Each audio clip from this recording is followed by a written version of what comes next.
करवा चौथ की ये कहानी साहूकार के 7 बेटे और एक बेटी की है।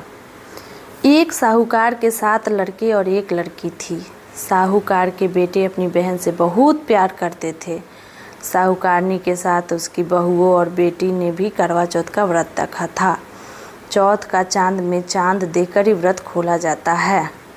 रात को जब साहूकार के लड़के भोजन करने लगे तो उन्होंने अपनी बहन से भोजन के लिए कहा। इस पर बहन ने बताया कि उसका आज व्रत है और वह खाना चंद्रमा को अर्घ देकर ही खाएगी।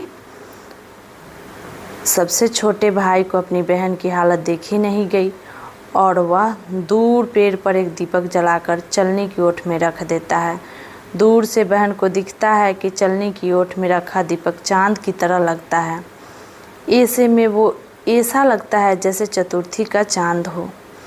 बहन ने अपनी भाभी से भी कहा कि चंद्रमा निकल आया है, व्रत खोल ले, लेकिन भाभीयों ने उसकी बात नहीं मानी और व्रत नहीं खोला।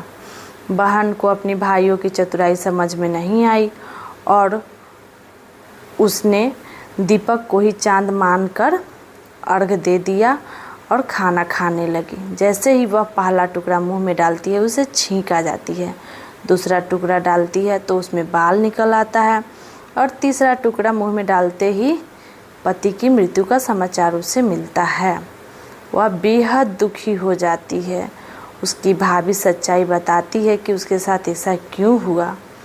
व्रत गलत तरीके से टूटने के कारण माता उससे नाराज हो गई है। इस पर वह निश्चय करती है कि वह अपने पति का अंतिम संस्कार नहीं करेगी और अपने सतीत्व से उन्हें पुनर्जीवन दिला कर रहेगी। शोकातुर होकर वह अपने पति के शव को लेकर 1 वर्ष तक बैठी रही और उसके ऊपर उगने वाली घास को इकट्ठा करती रही। उसने पूरे साल की चतुर्थी का व्रत किया और अगले साल कार्तिक कृष्ण चतुर्थी फिर से आने पर उसने पूरे विधि विधान से करवा चौथ का व्रत किया।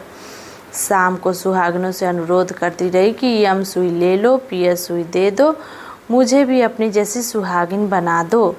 जिसके फल स्वरूप करवा माता और गणेश जी के आशीर्वाद से उसका पति पुनः जीवित हो गया। जैसे गणपति और करवा माता ने उसकी सुनी वैसे ही सभी की सुने, सभी का सुहाग अमर हो। जय हे करवा माई, जय हे करवा माता। ये कहानी मैं आप सबके लिए लेकर आई हूँ।